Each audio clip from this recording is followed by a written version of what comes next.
안녕하세요. 책 읽는 쭈TV입니다. 오늘 소개할 책은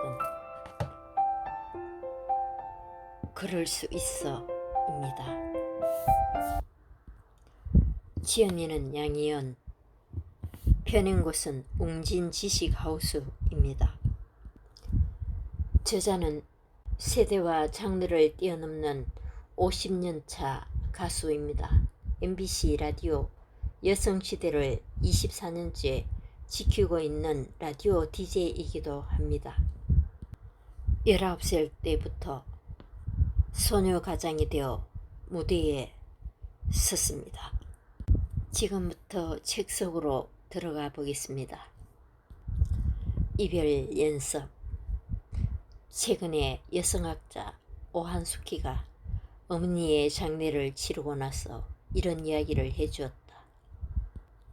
언니도 떠나시기 전에 가슴속 이야기 다 풀어내셔요. 난 사흘간 엄마 곁을 지키면서 아이들 키워주셔서 고마웠고 쏙 썩여서 죄송했다. 잘못한 것 다 용서 빌었더니 그렇게 좋더라고요. 생전에 꼭 가졌어야 할 시간이었어요. 아무 말 못하고 보냈어 봐요. 이럴걸 저럴걸. 후회와 회화는 살아남은 자들의 몫이라 사는 내내 괴로웠을 거예요. 완숙히 모친과 우리 엄마는 동갑내기셨다. 이제는 우리 모녀도 부지런히 마음을 나눌 때다. 엄마의 이야기를 들을 기회가 없으려나 했는데 감사하게도 방송 촬영을 하면서 듣게 되었다. 엄마는 20대의 내가 그 많은 빚을 다 갚았을 적에도 아무런 말씀이 없으셨고 나이 30에 암수술 후 석 달 시한부 판정을 받았을 때도 병원에 차마 못 오셨다. 태어나줘서 고맙고 열아들 부럽지 않았다. 여자 혼자 먹고 사느라 너희 어렸을 때 많은 시간을 함께 보내지 못한 게 그렇게 미안하다. 장례식은 어찌할까 물었더니 아버지와 합장은 싫고 화장해서 강에 뿌려달란다. 그건 안 되는 일이라. 법으로 금지되어 있어. 안 돼. 유골함에 담아 집에 둘게. 가볍게 응수했다. 장례식장에는 내가 부른 찬송가와 동심초, 가고파, 그네 등 엄마가 좋아하는 가곡을 틀어달라신다. 꽃잎은 하염없이 바람에 쉬고 만날 날은 아득타. 기약이 없네. 모처럼 엄마와 동심초를 함께 불렀는데 절대 언감이셨던 엄마는 드는 음도 정확하지 않고 떨림이 너무 심했다. 내가 아래턱을 어덜덜덜 떨며 흉내를 내니 웃으신다.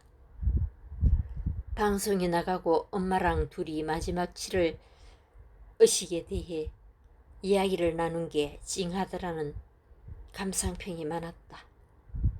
양껏 이야기를 못하고 떠내보내면 스리스리 가슴에 맺힌다는데 우리 딸 셋과 엄마 이야기는 이제 시작이다. 치매 검사를 받다. 치매 검사 결과는 정상. 그러나 수면 검사 결과는 무호흡증. 뇌로 가는 산소 부족 때문에 양압기를 써야 한다는 진단이 내려졌다.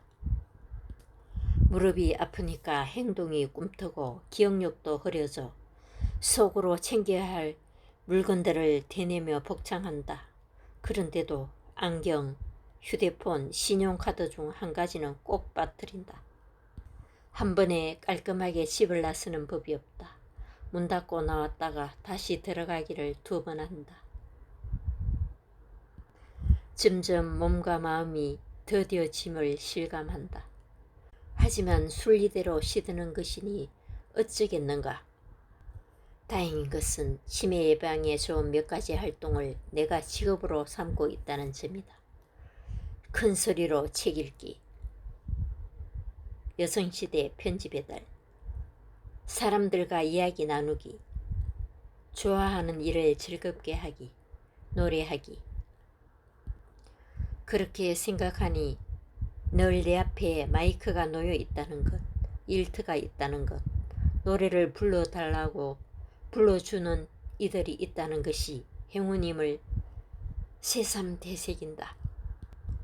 우울해서 입맛도 없다면, 집에서 남편과 아침밥을 같이 먹는 날은 여성시대 녹음방송이 나가는 날뿐이다.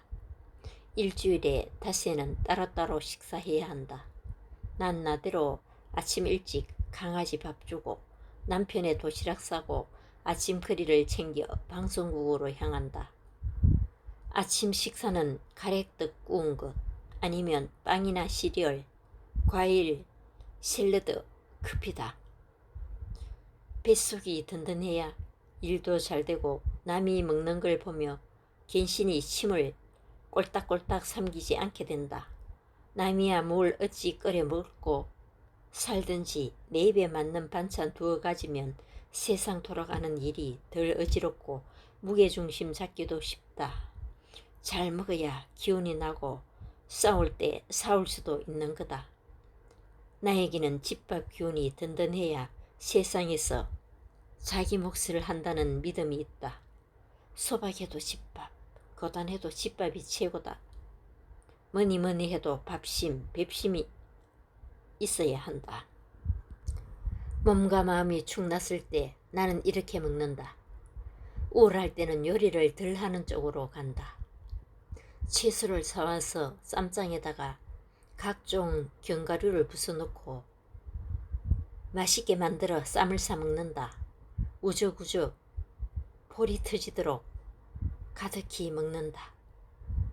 기운이 없을 땐 된장찌개다. 대신 아무 두부나 넣으면 안 된다. 맛있는 두부를 사와야 한다. 감자를 넣으면 텁텁해진다. 그럴 땐 호박하고 풋고추, 양파 정도로 끝. 가끔은 나물을 때려 넣고 고추장에 비벼 먹는다. 나물을 많이 넣는 게 포인트. 어떤 때는 된장과 참기름만 넣고 비빈다. 되게 맛있다. 한번 먹어보시길. 된장이 들어가면 눈이 딱 떠진다. 된장이 내게는 위로다. 행복할 땐 굶어도 되지. 누구에게나 넘을 수 없는 장벽 하나쯤은 있다. 나는 자전거를 못한다. 앞에 장바구니를 매달고 자전거를 타는 아줌마를 보면 선망 어린 눈빛으로 한참을 바라보게 된다.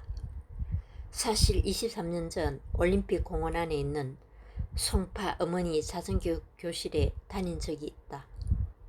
낮은 언덕 꼭대기에서 자전거 타기를 배우는데 제일 처음에 넘어지는 법부터 가르쳐준다. 잘 넘어질 수 있어야 잘 탈 수 있으니까. 둘째 날에는 줄지어 선 나무 사이로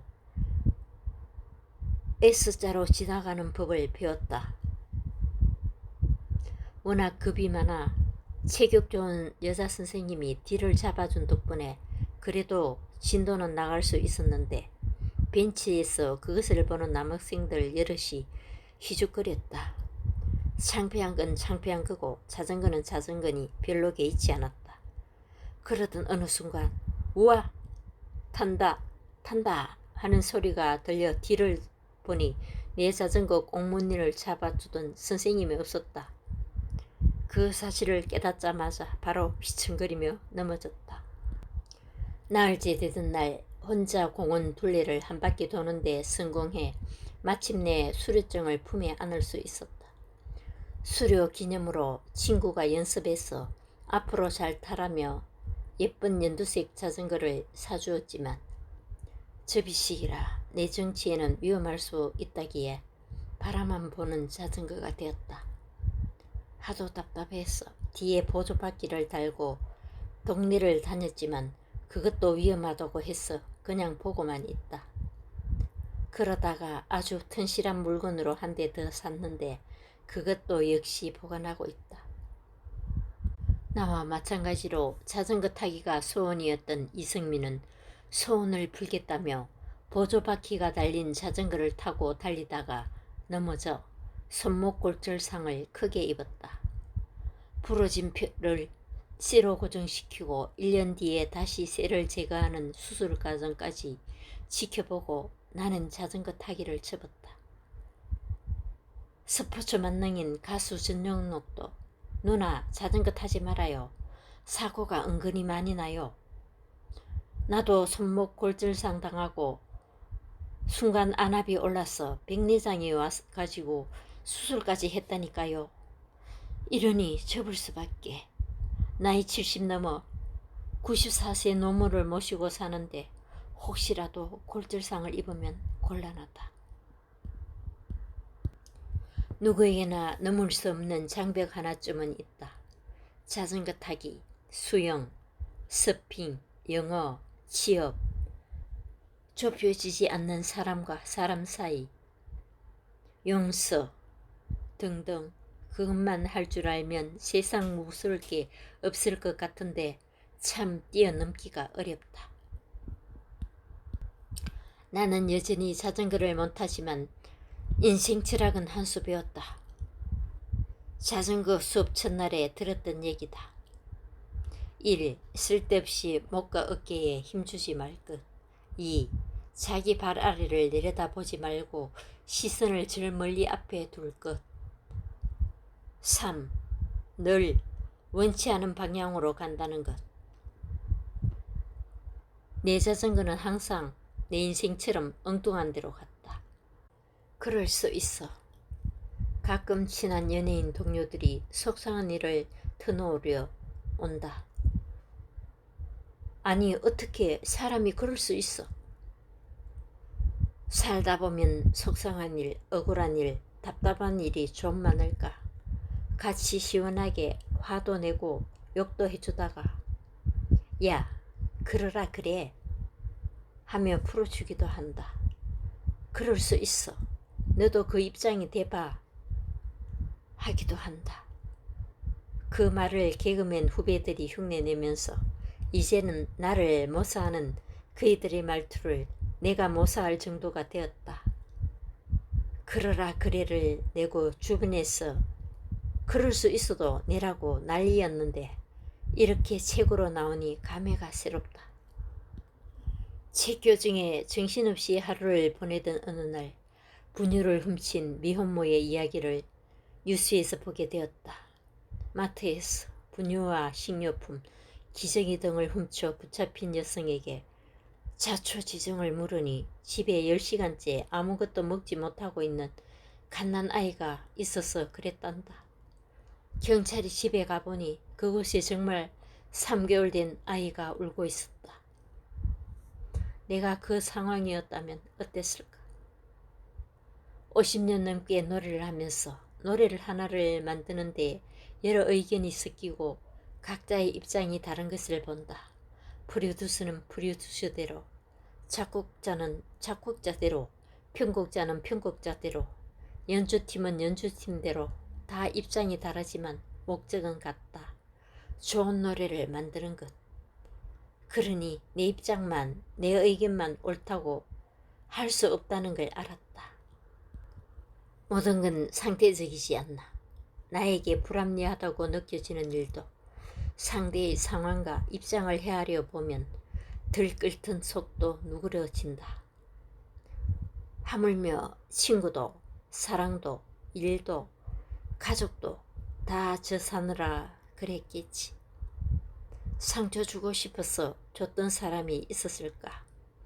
자식 속도 꼬이고 상황이 몰리니 그랬겠지. 그런 상황이었다면 나 역시 그랬겠지. 이렇게 생각하고 나면 왠지 마음이 편해져 사람에게 치여 힘들어하는 후배들에게 좋은 일 합시고 그럴 수 있어 라고 말해 주었던 것 같다. 미국 속담 중에 이런 말이 있다. 다른 사람의 신발을 신고 걸어보기 전에 판단하지 마라. 타인의 입장이 되어보기 전에 쉽게 판단하지 말라는 뜻이다. 한쪽이 닳고 뒤축이 구겨진 그의 신발을 신고 걸어보면 그도 삶의 무게를 이렇게 버티며 걷고 있구나 하는 생각에 뭉클해진다.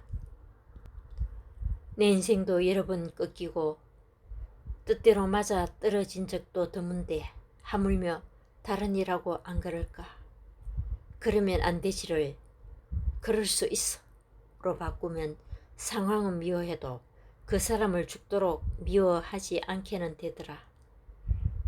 걔도 오죽 여보겠으면 그랬을까 하며 끌어안게 된다. 괜찮아, 그러라 그래, 그럴 수 있어.